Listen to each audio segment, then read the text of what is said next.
Ya, silakan Bu.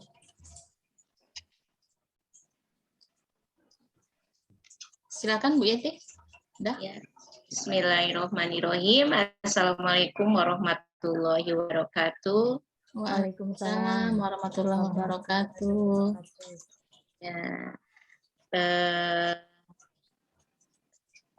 pada kesempatan ini saya akan menyampaikan tentang modul ajar, yang mana modul ajar ini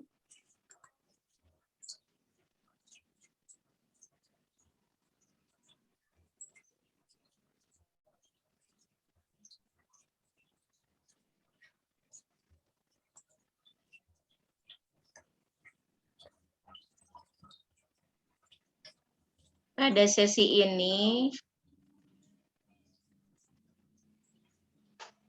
akan mengkonfirmasi pemahaman tentang konsep modul ajar, merefleksikan selama ini modul ajar seperti apa, pemahamannya bagaimana modul ajar ini. Selanjutnya saya akan membuat kesepakatan kelas. Yang pertama, teman-teman tolong disepakati menghargai sesama peserta dan fasilitator. Yang kedua, tolong disepakati dulu. Yang pertama, bunda-bunda, teman-teman. Sepakat dulu. Ya.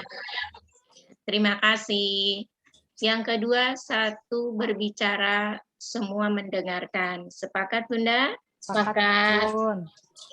Terima kasih. Yang ketiga, harus tepat waktu pastinya. Siap. Yang keempat, berpartisipasi aktif dalam pembelajaran. Kita saling sharing bagi ilmu. Yang kelima, fokus pada sesi belajar. Selama kita belajar, kita harus fokus pada pembelajaran apa yang disampaikan. Sepakat, Bunda? Sepakat.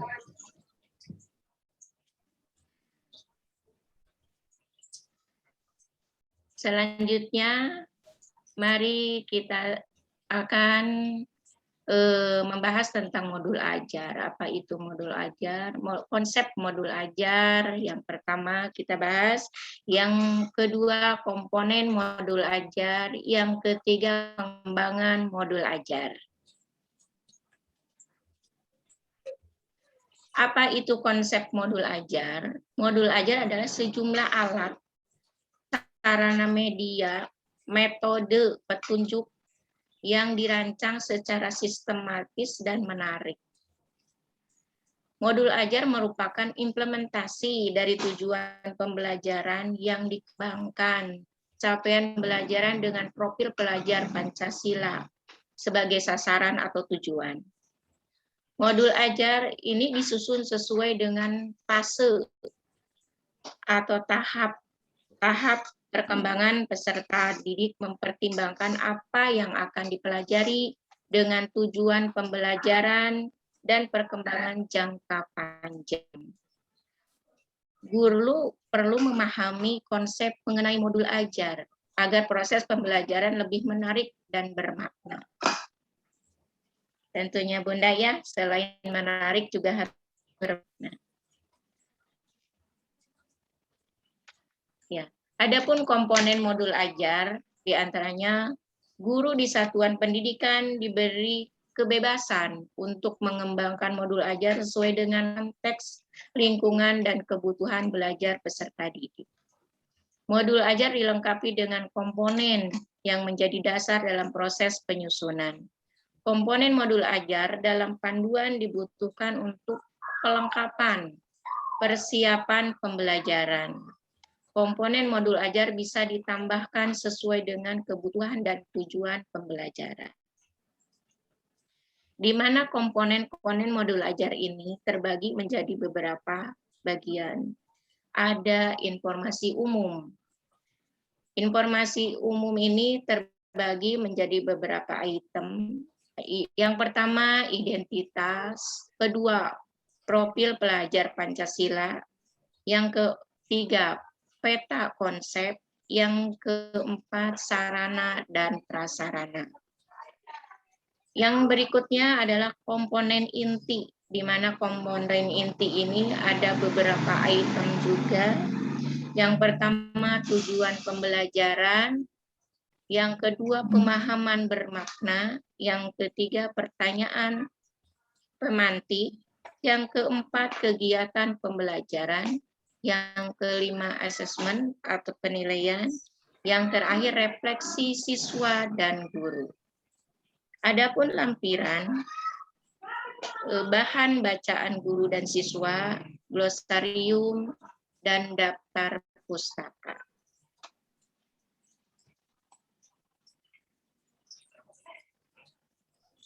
Sekarang mari kita untuk mengenal peta konsep dari buku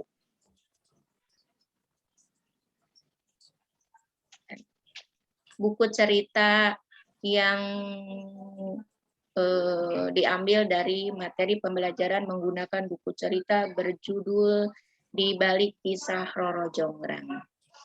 Di mana kisah Roro Jonggrang ini menceritakan terkait proses terjadinya siang dan malam, eksplorasi cahaya, proses padi menjadi beras, menumbuk gabah. Dan ada 1000 candi, eksplorasi air, bermain busa, aksara, sumur sebagai sumber air yang digunakan untuk mandi, mencuci tangan, air minum, juga untuk menyiram tanaman. Ya.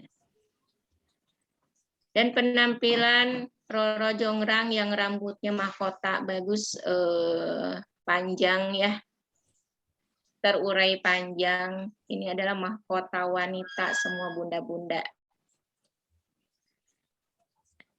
Cara mengelola emosi, ekspresi emosi. Adapun ini ada rumah adat yang dinamakan dengan rumah adat Rumah Honai.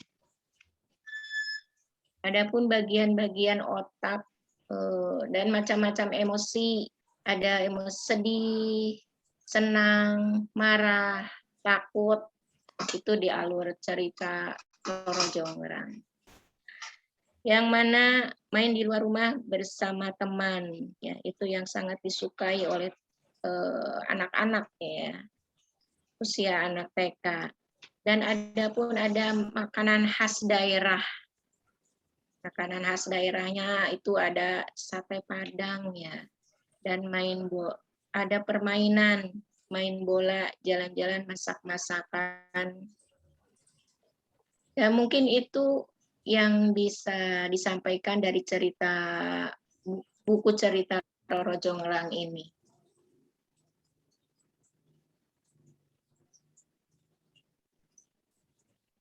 Sekarang kita akan berefleksi ya.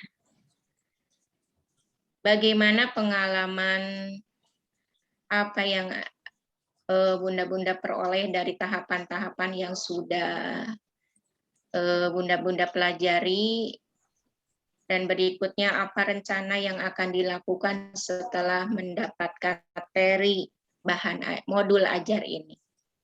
Terima kasih. Sekarang siapa dulu Bunda? Bunda Piska dulu. Bunda Boleh saya dulu. Oh iya, Bunda silahkan. Baik, terima kasih Bu Yeti. Berarti dari materi yang Ibu sampaikan tadi, ternyata dari sebuah buku cerita saja banyak ya Bu ya yang kita bisa gali ke anak-anak. Jadi tidak harus kita memakai tema ya Bu Yeti ya. Dari buku cerita aja itu jadi pemantik yang luar biasa bagi anak-anak mengenal berbagai macam di sana. Gitu Bu. Jadi rencana kita nih ke depannya Bu, untuk di kelas saya akan membuat nih, mencari buku cerita daerah di tempat kita, menggunakan buku cerita sebagai imajinasi bagi anak melaksanakan kegiatan di kelasnya. Gitu Bu. Terima kasih Bu Yeti. Terima kasih Bunda Piska. Selanjutnya gimana Bunda Wiwi? Baik, saya memahami modul ajar yang Ibu sampaikan tadi sangat terasa sekali bagaimana kita menciptakan merdeka belajar ya. Dari satu hal buku saja, itu kita bisa berimajinasi, mengembangkan imajinasi anak sampai demikian luas. Betul kata Bunda Piska tadi, artinya kita bisa tidak membatasi baik dari sumber belajar kita maupun pengembangan di dalam nanti ruang kelas anak-anak. Seperti itu Bunda, terima kasih. Iya, terima kasih Bunda semuanya. Assalamualaikum warahmatullahi wabarakatuh. Waalaikumsalam warahmatullahi warahmatullahi wabarakatuh. Terima kasih Bunda wabarakatuh. Yeti. Terima kasih Bu Yeti.